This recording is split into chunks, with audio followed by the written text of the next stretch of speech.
فقیہ تھے، یہ غیر فقیہ تھے۔ فقیہ کا معنی جانتے ہو؟ سمجھدار، اور غیر فقیہ کا معنی جانتے ہو؟ جاہل۔ کیا مطلب ہوا؟ یہ صحابہ فقیہ ہیں، یہ غیر فقیہ ہیں، ان کے اندر فقاہت تھی، ان کے اندر فقاہت نہیں تھی، یعنی یہ صحابہ فقیہ سمجھدار ہیں اور یہ صحابہ غیر فقیہ ہیں۔ یعنی دوسرے انداز میں آپ یہ کہنا چاہتے ہیں کہ یہ صحابہ نعوذ باللہ ثم نعوذ باللہ جاہل ہیں۔ آپ کون سا میسج کہنا چاہتے ہو؟ فقیہ اور غیر فقیہ کی بحث، کیا صحابہ بھی غیر فقیہ ہو سکتا ہے؟ کیا کوئی صحابی بھی غیر فقیہ ہو سکتا ہے؟ میرے بھائیو، آپ نے بہت بات میں یہ بھی کہا کہ اہل حدیث ہیں یہ لوگ، یہ بیچارے غیر مقلد، اجماع نہیں مانتے ہیں، قیاس نہیں مانتے ہیں۔ یہ بھی آپ نے سراپا الزام لگایا ہمارے اوپر۔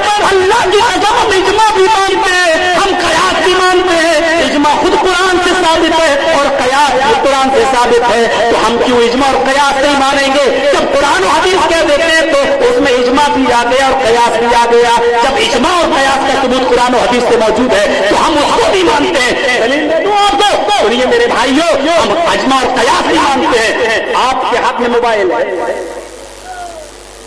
نماز کی حالت میں بجنے لگا، آپ کیا کریں؟ حدیث میں تو نہیں آیا کہ نکال کے بند کر دو پھر جیب میں رکھ لو۔ کیوں؟ اس لیے کہ یہ بات کی ایجاد ہے، اللہ کے نبی کے زمانے میں نہیں تھا، اس لیے مسئلہ اجتہادی ہے۔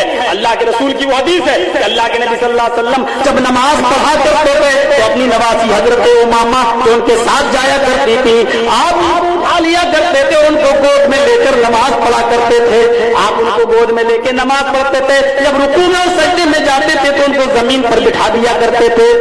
2، 3، 4، 5 کلو کی تو بچی رہی ہوگی، جب اتنے وزن کی بچی کو اٹھا لینا اور زمین پر رکھ دینا، جب نبی اکرم نے یہ عمل ثابت ہے تو 100 گرام کا یہ ڈبہ ہم اپنی جیب سے نکال کے بند کر کے ہم کیوں نہیں رکھ سکتے ہیں؟ ہم نے اسی حدیث پر قیاس کرتے ہوئے یہ فتوے دیے ہیں کہ موبائل اگر نماز کی حالت میں بولنے لگے تو اس کو بند کر دو، اور آپ کہتے ہیں کہ اہل حدیث قیاس نہیں مانتے ہیں۔ ہم قیاس نہیں مانتے ہیں، لیکن یہ قیاس کی دلیل بھی ہم حدیث سے ڈھونڈنے کی کوشش کرتے ہیں۔ ہم یہ نہیں، اب آپ بتائیے، اللہ کے رسول نماز کی حالت میں بچی کو گود میں لے لیا کرتے تھے، یہ حدیث سے ثابت ہے، لیکن آپ بتائیں آپ اس حدیث کو مانتے ہیں؟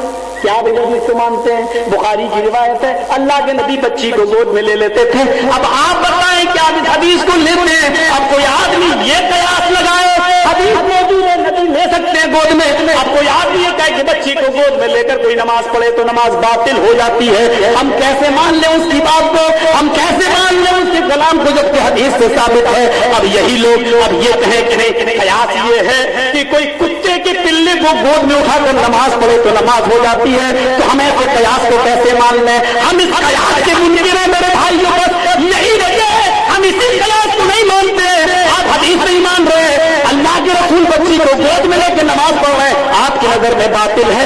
ہاں، اب آپ اس حدیث سے قیاس دوسرا نکال کے یہ کہیں کہ کتے کے پلے کو گود میں لے کر نماز پڑھو تو نماز جائز، ہم کیسے مان لیں؟ ہم اس قیاس کو نہیں مانتے ہیں، اس حدیث کو مان رہے ہیں، ہم قیاس مانتے ہیں۔ میرے پیارے ساتھیوں، اب آپ دیکھیے، کوا حرام کون سی حدیث میں آیا؟ چیل حرام کون سی حدیث میں آیا؟ گدھ حرام کون سی حدیث میں آیا؟ طوطا حرام کون سی حدیث میں آیا؟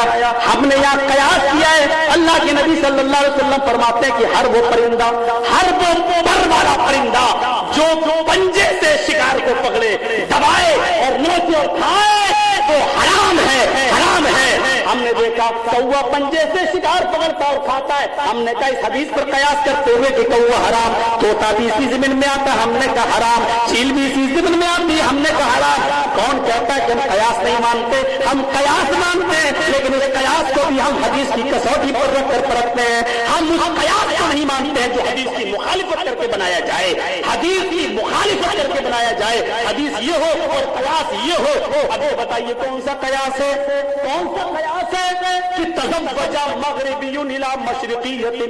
فتاوی قاضی خان میں لکھا ہے مغرب میں رہنے والا لڑکا، مغرب کہاں ہے؟ یہ ہے نا مغرب، پشچم، مغرب میں لڑکا، مشرق میں لڑکی، مغرب میں رہنے والا مشرق میں پورب میں رہنے والی لڑکی سے شادی کر لے، لیکن دونوں اتنے دور ہوں، بینہما سنۃ، ان دونوں کے درمیان 1 سال کی دوری ہو، 1 سال کی دوری، یعنی لڑکے کو لڑکی کے پاس لایا جائے تو 1 سال لگ جائے، یا لڑکی کو لڑکے کے پاس لایا جائے تو 1 سال لگ جائے، لیکن نکاح ہو جائے لڑکے نے لڑکی کی شکل نہیں دیکھی، لڑکی نے لڑکے کی شکل نہیں دیکھی،